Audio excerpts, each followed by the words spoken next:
ensemble avec la barre. Bon, allez. C'est rien pour les amis du safran, hein. On s'applique. Allez. On bloque. On bloque. On fait ci. On repart. Allez. Voilà. Mon père, ancien boxeur, hein, c'est un boxeur, il est boxeur amateur dans l'armée française. Et donc, nous étions tous des fans, et nous sommes encore des fans de Mohamed Ali. Dans les années 62-63, on n'avait pas de télé. Et donc, il nous réveillait la nuit, entre 3 et 4 heures du matin, avec le décalage horaire, pour écouter un combat de boxe. J'ai dit bien écouter un combat de boxe à la radio. Donc, quand on retournait à l'école le matin un peu fatigué, quand Mohamed Ali avait gagné, c'était super. Et puis, s'il avait perdu, c'était une journée chacun, quoi.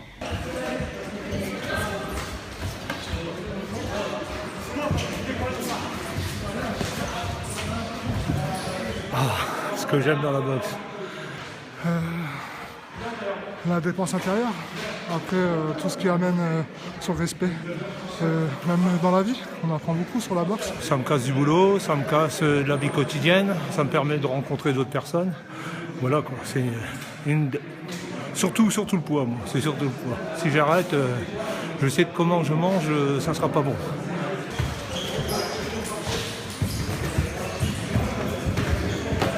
Ça me permet de me défouler après les cours.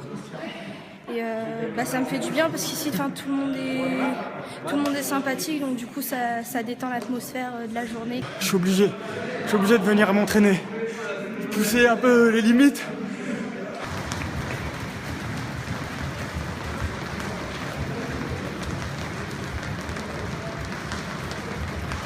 Mon plus beau souvenir, c'est quand j'ai fait une compétition, quand j'étais petite, puis j'ai gagné. Quand j'étais petit, j'aimais bien Mohamed Ali. Quand j'étais petit. Et je voulais faire un peu comme lui, mais non. J'étais loin.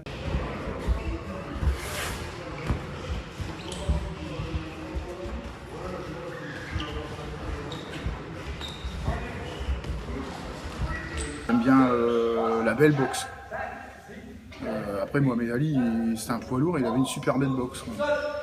Contrairement à d'autres poids lourds où vraiment c'est vraiment de la boxe rentre dedans.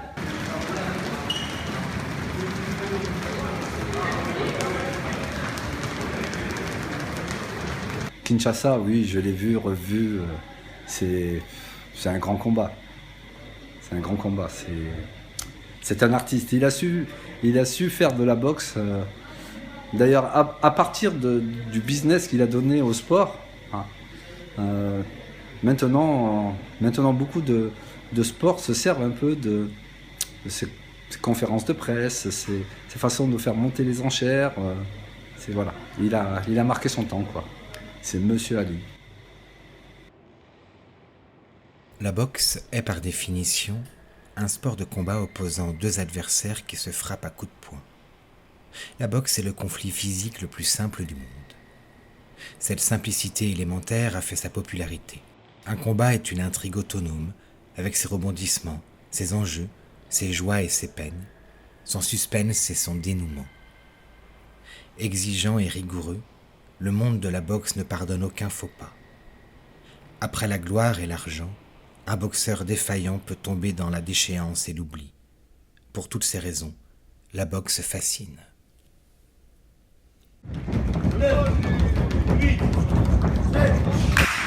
Tu vas prendre les droites, tourne de l'autre côté.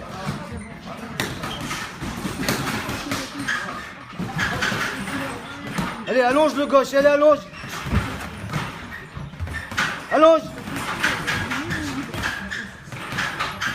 La boxe par rapport à il y a 30 ans, ils étaient l'un en face de l'autre, c'était à celui qui tombait, il fallait avoir que des gros muscles. Aujourd'hui, il faut aussi avoir un cerveau. Tout gueule, droite, ta jambe. Là, droite, ouais, il est frit. Droite, ta jambe, droite, le droit de gueule. Soulève tes mains. Le droit de gueule. Pas la tête dans l'air. Le droit de gueule. On dit souvent que la boxe c'est l'école de la vie. Et ce qui est bien, c'est de mélanger tous les gens. Voilà, ici, il n'y a pas de... C'est international. Voilà, il y a tout le monde. Il faut aussi enlever l'image de la boxe égale quartier, égale il faut avoir faim. Ça c'est bon pour les films, pour la télé. C'est fini tout ça.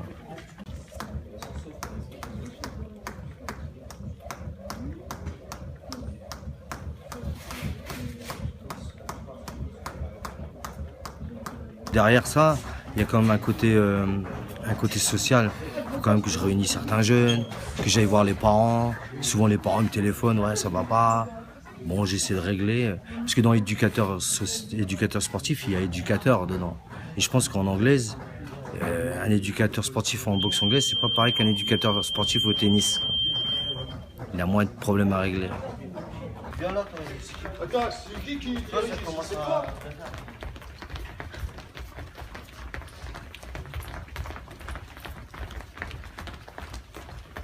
Alors Mohamed Ali, c'est, pour ma part, c'est l'un des plus grands poids lourds, pas le plus grand. Parce qu'il y a des gens avant lui qui ont fait des choses. Maintenant, lui, il aurait été le plus grand s'il n'aurait pas été en prison. Voilà. Mais après, c'est un grand boxeur, technique. Et showman, je pense que c'est le premier showman qu'il y a eu, c'est lui.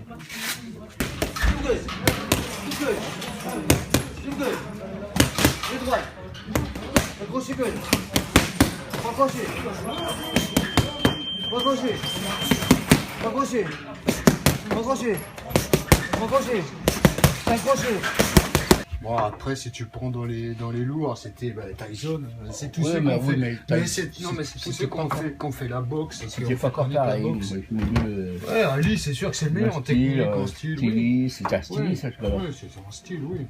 Mais sinon, les meilleurs boxeurs, c'est maintenant. Ah ouais. Ouais, bon, Tyson, c'est vrai qu'il était bon aussi. Hein. Mais voilà, à côté, un peu violent, qui ne me plaisait pas. C'est ça.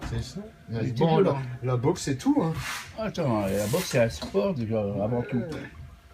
Mais après, c'est parce qu'il a mal tourné. Mais bon, après, ça, c'est ça. Il y a beaucoup de boxeurs qui, malheureusement, ils finissent mal. Ouais, bien sûr. C'est pas spécialement qu'en drogue. Mais aussi, si tu veux, par rapport, ils n'ont plus rien.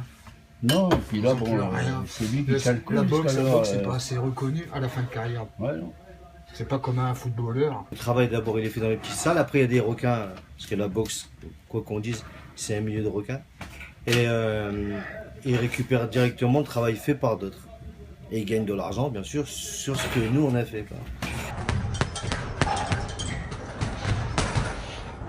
Là, aujourd'hui, un jeune comme lui, on fait un travail, il reste avec nous. Il n'a pas envie de se barrer. Parce que quoi qu'on dise, même avec les années du temps de Ali, c'était que de la magouille tout le temps, que des problèmes d'argent. C'est toujours comme ça. Il n'y a rien qu'à évoluer. C'est un futur champion, j'espère.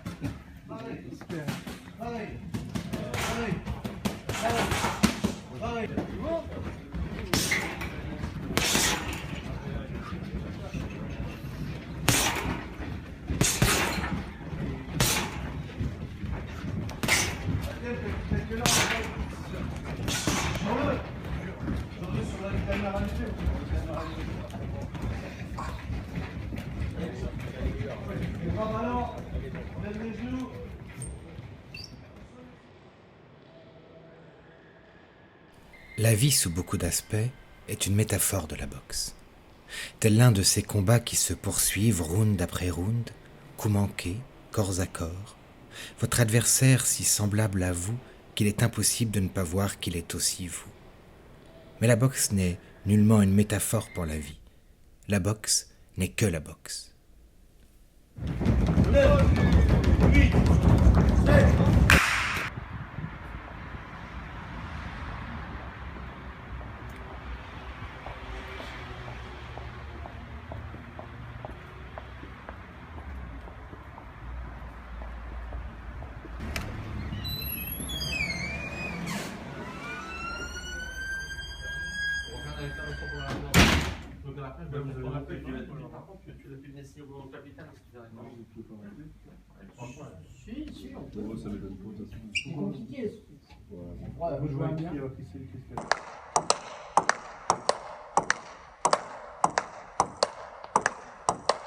Dans la vraie vie, je suis médecin et ma seconde vie, donc J'en ai d'autres, hein, mais la seconde, ça se passe ici à partir de 17h.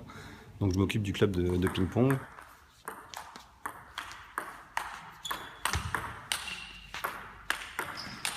Qu'est-ce qui fait qu'on est amené à s'occuper d'un club de ping-pong? Les hasards de la vie, le fait qu'on ait commencé à jouer petit, et puis l'envie à un moment de prendre des responsabilités et puis de tirer un groupe vers certains objectifs à la fois sportifs et humains. Donc en essayant de motiver les gens à sortir justement de la salle de ping-pong pour découvrir d'autres univers.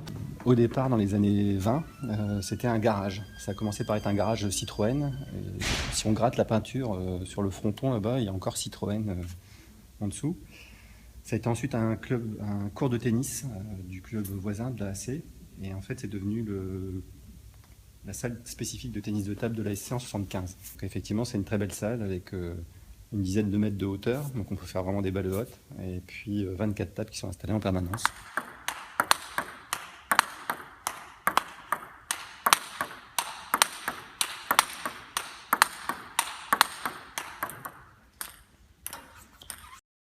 Donc on a eu des échanges comme cela avec des clubs étrangers, donc avec un club allemand notamment, et l'objectif ça va être justement d'aller en Allemagne, jouer, retrouver nos amis allemands qu'on a rencontrés l'été précédent. Et puis dans le domaine culturel, effectivement, c'est d'ouvrir le club à tous les univers, et notamment l'univers du théâtre. Donc on ira vous voir avec plaisir lors de la représentation du mois de mars, avec des membres du club.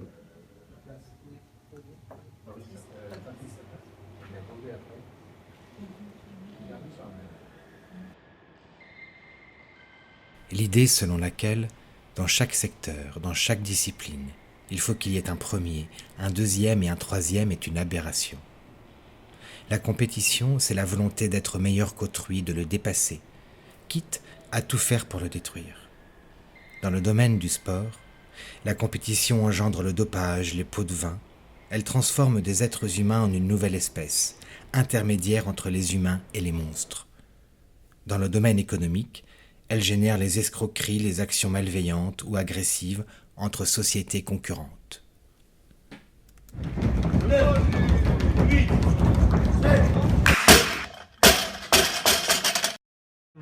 Là, vous avez Diana.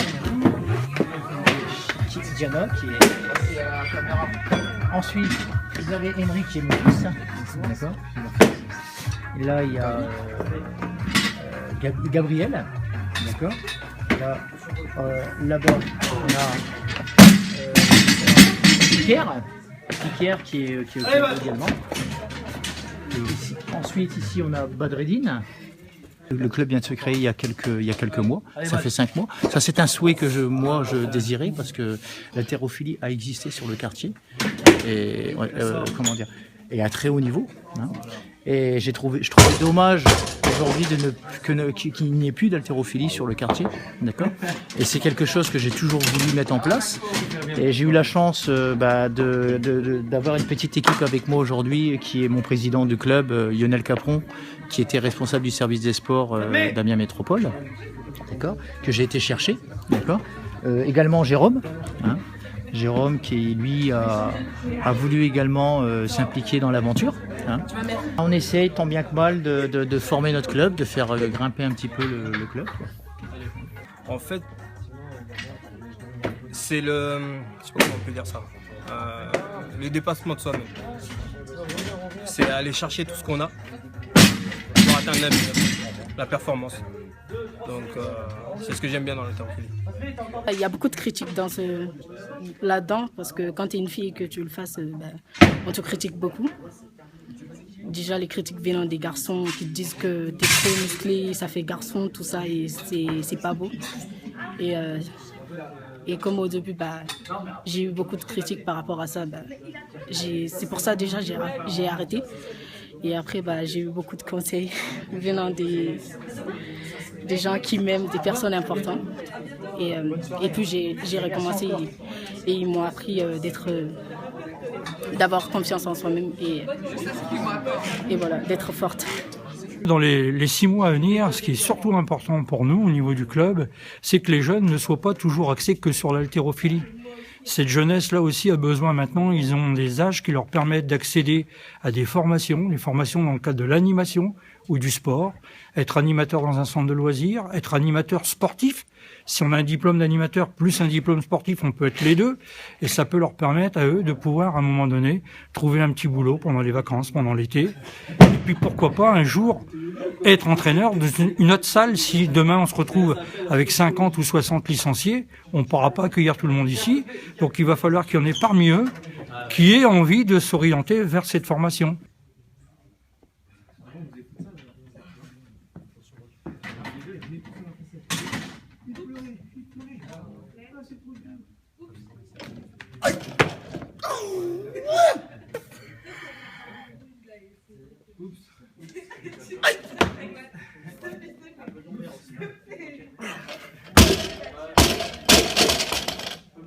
La première fois que j'ai fait un stage de formation au niveau national, le formateur a demandé aux entraîneurs « Quelle est votre définition du sport ?»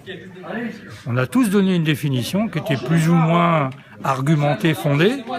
Il a fini par nous dire « Le sport est un objet d'art culturel ». Contrairement à la compétition, l'émulation sollicite les meilleurs instincts humains. Chacun se compare aux autres et se réjouit de trouver quelqu'un qui est meilleur que lui, puisque cet autre va l'aider à progresser. C'est un jeu où chaque individu cherche avant tout à se dépasser. Il n'y a rien de plus beau que le sport sans compétition, où les participants cherchent à donner le meilleur d'eux-mêmes. Franchement, est-ce que courir le 100 mètres en moins de 10 secondes ou gagner contre telle équipe peut être un idéal humain ? Dans ce domaine, comme dans d'autres, nous aurions beaucoup à puiser dans la sagesse des Africains. Un exemple, il existe à Dakar un club de rugby qui se nomme « S'en fout du score ». Ce n'est pas magnifique, ça ?